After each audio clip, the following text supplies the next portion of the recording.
मैं सुनीता कुटेटा, कमला Modi girls college, नीम का थाना, आज वानस्पतिक रेशे कपास के बारे में आपसे चर्चा करने के लिए यहाँ पर हैं। सबसे पहले कपास की विशेषताएं बताने से पहले कपास के उद्गम और इतिहास के बारे में जानना भी आवश्यक है। जैसा कि कपास को यूनिवर्सल फाइबर कहा जाता है या विश्वव्यापी रेशा भी कहा जाता है, क्योंकि ये विश्व के हर कोने में पाया जाता है, चाहे वो भारत देश हो, चाहे वो चाइना हो, चाहे वो अमेरिका हो, चाहे वो और कोई देश हो। हर देश में कपास का उत्पादन और कपास हर वस्त्र उसमें उपयोग में लाया जाता है। उद्गम और इतिहास को देखें तो कपास के रेशे का मूल उद्गम स्थान भारत है, इसलिए भारत को कपास का जन्मदाता भी कहा जाता है, क्योंकि भारत में अति प्राचीन काल से ही कपास का उपयोग वस्त्र बनाने के लिए किया जाता रहा है। यूनानी इतिहास में भी सूती वस्त्र के उल्लेख मिलते हैं। ईसा से 327 वर्ष पूर्व सिकंदर महान के भारत आक्रमण के समय उनके साथ आए यूनानियों ने कपास के पेड़ को देखकर आश्चर्यचकित रह गए थे। उन्होंने कपास के पेड़ से प्राप्त रेशों की तुलना भेड़ की ऊन से की थी, जिनका प्रमाण उनके लेखों में भी मिलता है। इसके अलावा बौद्ध काल में बनारस एवं ढाका की मलमल अपने अलौकिक सौंदर्य, सूक्ष्मता, बारीकी, पारदर्शिता के लिए भी प्रसिद्ध थी। कपास के रेशों से इतने सूक्ष्म और बारीक वस्त्र तैयार किए जाते थे कि आर्ट से तह करने के बाद भी वे पारदर्शी दिखते थे और संपूर्ण थान को अंगूठी में से निकाला जा सकता था। कपास का उत्पादन उष्णकटिबंधीय क्षेत्रों में होता है, जिसमें दक्षिण अमेरिका, दक्षिण एशिया व वेस्ट इंडीज प्रमुख हैं। भारत में सूती वस्त्रों का औद्योगिकरण में काफ़ी विकास हुआ। सबसे पहले सन 1818 में कलकत्ता में सूती मिल का निर्माण हुआ। इसके बाद 1854 में बम्बई, 1861 में अहमदाबाद, 1866 में कोलिका मिल की स्थापना हुई। स्वतंत्रता प्राप्ति के पश्चात वस्त्र उद्योग में काफ़ी उन्नति हुई तथा हजारों कपड़े के मिल खोले गए। अब हम आगे थोड़ा सा कपास की खेती के बारे में भी देख लें और कपास का उत्पादन किस तरह से किया जाता है। सूती वस्त्रों का निर्माण की प्रक्रिया को संक्षेप में कर लेते हैं। सबसे पहले कपास की खेती की जाती है। उसमें सबसे प्रथम कोयों को एकत्रित किया जाता है। जैसे ही वो पकते हैं उनको एकत्रित किया जाता है। उसके बाद दूसरी प्रक्रिया औटना, गांठें बनाना, उन गांठों से जो रुई निकलती है, कपास निकलती है, उनको मिलाना, गांठों को खोलना, उनकी गुनाई करना, कंघी करना, कताई करना, बुनाई करना। इस तरह से यदि हम देखें तो सूती वस्त्रों के निर्माण की प्रक्रिया संक्षेप में इस प्रकार से है। अब हम बात करते हैं कपास की विशेषताओं के बारे में। सबसे पहले कपास की विशेषताओं को हम दो भागों में विभाजित करते हैं, भौतिक विशेषताएं और रासायनिक विशेषताएं।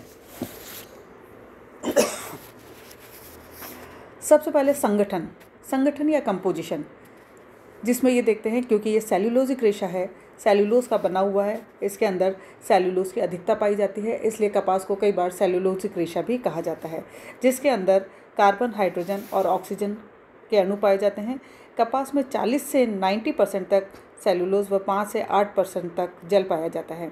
कुछ प्राकृतिक अशुद्धियाँ भी विद्यमान होती है। विरंजित कपास सबसे शुद्ध होता है, यानी ब्लीच्ड कॉटन जो है सबसे प्योर फॉर्म कपास का होता है। कपास के रेशे पर मोम की एक कोटिंग लगी होती है और वो कोटिंग कच्ची अवस्था में उसे गलने से बचाती है, साथ ही रेशों को आपस में सटने में सहायता भी प्रदान करती है। दूसरी, लंबाई। रेशों की लंबाई, कपास के जो रेशे हैं उनकी लंबाई आधे इंच से लेकर 2.5 इंच तक होती है और यह सभी प्राकृतिक रेशों में छोटा होता है, परंतु इसके रेशे से निर्मित वस्त्र की सतह खुरदुरी होती है, चमक का भी इनमें अभाव होता है। कपास के लंबे रेशे से उत्तम कोटि के व मुलायम वस्त्र व चमकदार वस्त्रों का निर्माण किया जाता है। कपास के रेशे का व्यास हम देखें तो 16 से 20 माइक्रोन होता है। 1 माइक्रोन = 1/1000 mm।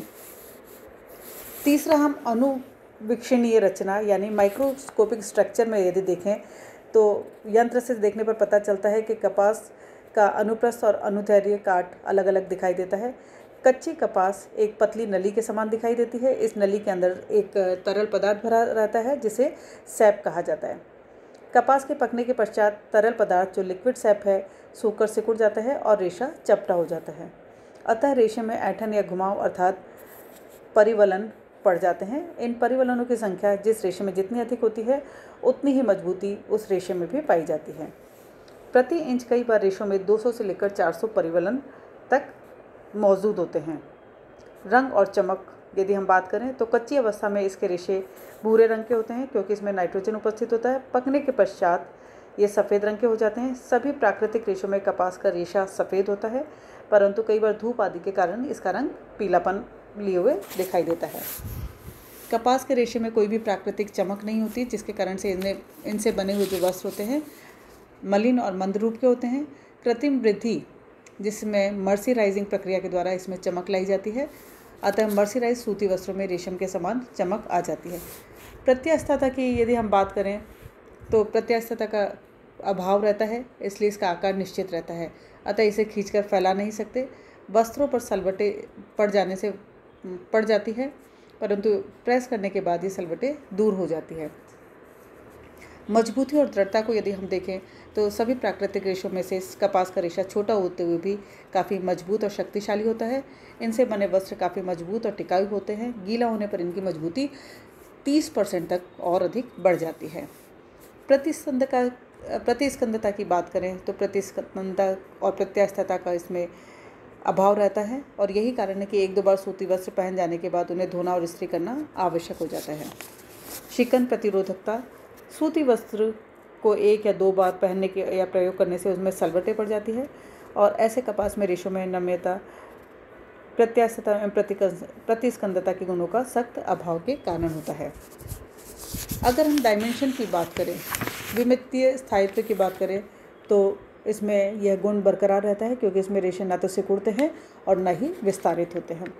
ताप संवहन की बात करें, ताप संवाहकता, सूती वस्त्र ताप के अच्छे संवाहक होते हैं, जिससे गर्मी के मौसम में पहनने पर गर्मी नहीं लगती बल्कि शीतलता का अनुभव होता है। प्रकाश का यदि हम इस पर प्रभाव देखें तो निरंतर धूप के प्रकाश में रखने पर सूती वस्त्र कमज़ोर होकर निर्बल हो जाते हैं और इनका रंग भी पीला हो जाता है। इसका स्पष्ट उदाहरण दरवाजे व खिड़की के पर्दे हैं, जिन पर बहुत ज़्यादा यदि धूप पड़ती है तो धूप पड़ने पर सफ़ेद वस्त्र पीले और रंगीन वस्त्र के रंग उड़ जाते हैं। रगड़ का प्रभाव यदि देखा जाए तो सूती वस्त्र काफ़ी मजबूत और शक्तिशाली होते हैं। इन्हें रगड़ कर धोया जा सकता है और गीले होने पर इनकी मजबूती और भी बढ़ जाती है। दाहता या कंबस्टिबिलिटी, यानी कच्चे रेशों को, कपास के रेशों को सभी रेशों से अधिक ताप सहने की क्षमता विद्यमान होती है। जलाने पर यह कागज़ के समान जलता है और इसमें से कागज़ जैसे जलने जैसी गंध आती है। स्वच्छता और धुलाई यदि हम देखें तो सूती वस्त्र शीघ्रता से गंदे होते हैं क्योंकि इनकी सतह खुरदुरी होती है, जिसमें आसानी से धूल कण फंसते चले जाते हैं।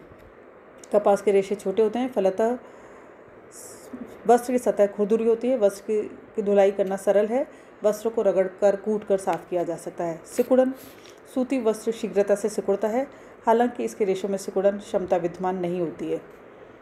सूक्ष्म जीवाणुओं, कीटों एवं फफूंद का प्रभाव को यदि हम देखें तो सूती वस्त्र पर फफूंद अगर नमी वाले स्थान पर रख दिया जाए तो इन पर फफूंद लग जाती है और इस पर ये खराब हो जाते हैं। विद्युत संवाहकता की बात करें तो कपास के रेशे विद्युत के अच्छे संवाहक होते हैं, अतः इन पर कभी भी स्थैतिक विद्युत प्रभार निर्मित नहीं होता। इस कारण से ये वस्त्र पहनने में आरामदायक होते हैं और शरीर को सुख पहुँचाते हैं। अवशोषकता को देखें तो कपास के रेशे में आर्द्रता अवशोषण क्षमता अधिक होती है, साथ ही सूती वस्त्रों पर नमी की भी शीघ्रता से फैल जाती है, इसलिए ये वस्त्र गर्मी के मौसम में सर्वथा अनुकूल एवं आरामदायक होते हैं। अम्ल का प्रभाव यदि देखा जाए तो सूती वस्त्र पर तनु कार्बनिक अम्ल का कोई विशेष प्रभाव नहीं पड़ता, परंतु रंग खराब हो जाता है। लेकिन दाग धब्बे छुड़ाने के लिए हम जैसे नींबू का रस, ऑक्सैलिक अम्ल आदि का प्रयोग कर सकते हैं। अगर तीव्र या सांद्र कार्बनिक अम्ल से ये सूती वस्त्र नष्ट हो जाते हैं, जैसे सल्फ्यूरिक अम्ल है, HNO3 है, नाइट्रोक्लोरिक एसिड है, हाइड्रोक्लोरिक एसिड है, इनसे ये खराब हो जाते हैं। क्षार का प्रभाव, सूती वस्त्र पर क्षार का प्रभाव पड़ता है और इनके रेशे निर्बल होकर गल भी जाते हैं। विरंजन यानी ब्लीच का क्या प्रभाव पड़ता है? सफ़ेद सूती वस्त्र बार बार ब्लीच के प्रयोग से पीले और गंदले हो जाते हैं, अतः उनमें सफ़ेदी लाने के लिए ब्लीच का इस्तेमाल किया जाता है। पसीने का प्रभाव, जहाँ पर पसीना बार बार आता है या संपर्क में आते हैं वे वस्त्र वहाँ से कमज़ोर हो जाते हैं और अगर उन्हें बिना धोकर संग्रह कर लिया जाए तो वे खराब हो जाते हैं, फट जाते हैं। रंगों का प्रभाव, सूती वस्त्र पर रंग शीघ्रता से नहीं चढ़ते हैं, इसलिए सूती वस्त्रों पर रंगने के लिए, पक्का रंग चढ़ाने के लिए उनमें अन्य उपायों की सहायता लेनी पड़ती है। Thank you.